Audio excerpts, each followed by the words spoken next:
She was born into chains, not by choice, not by mistake, but by a system that saw her skin and decided she was nothing more than property. Her name was Araminta Ross, later known as Harriet Tubman.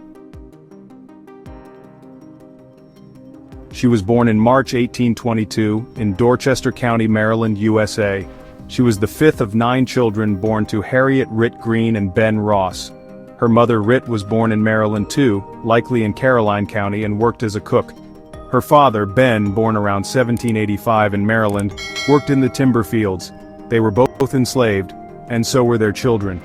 From the start, Harriet knew pain. As a child, she watched her older sisters, Lina, Mariah Ritty, and Sophie, ripped away and sold to far-off plantations. They cried, begged, screamed, but there was no mercy.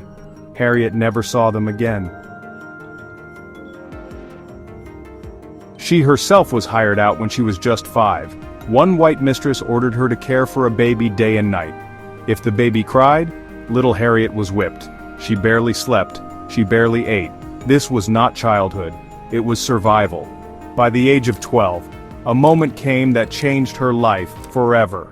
One day, as she stood in a store, an overseer tried to stop a young enslaved man who was escaping. He threw a heavy 2-pound metal weight. It missed the man, but struck Harriet's head. The blow nearly killed her. For months she was close to death. She survived, but she was never the same. She began having seizures, intense dreams, and what she called visions, moments she believed were messages from God. And though many feared these episodes, Harriet felt them as divine guidance. She was different now, no longer afraid of death, because she had touched it, and lived. As she grew older, she married a free black man named John Tubman around 1844. But the marriage brought her no freedom. She was still enslaved. And when she told John she wanted to escape, he threatened to turn her in. But Harriet couldn't live in chains. Not anymore. In 1849, after her enslaver died and she feared being sold, she made a choice.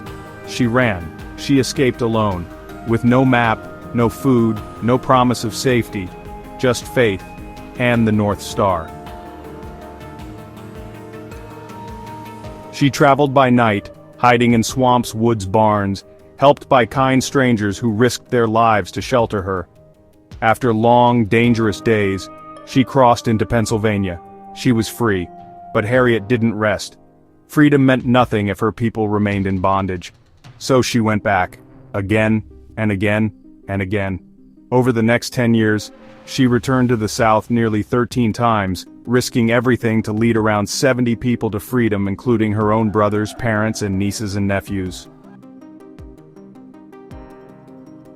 She used secret paths, code words, and allies in the Underground Railroad, a hidden network of homes and people fighting slavery in silence.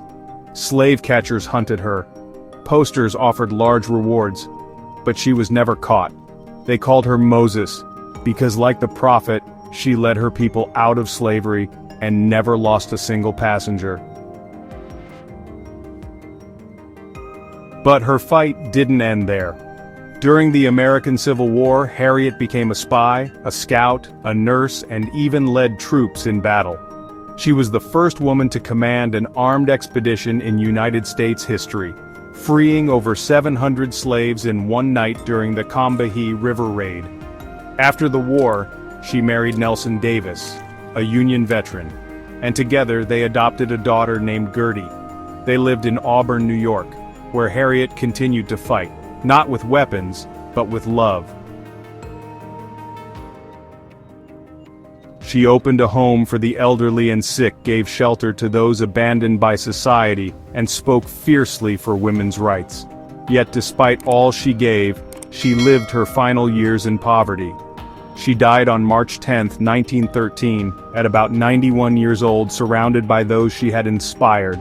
Her last words were, "I go to prepare a place for you." And this is what we learned from Harriet Tubman. You can be born with nothing, no freedom, no power, no money.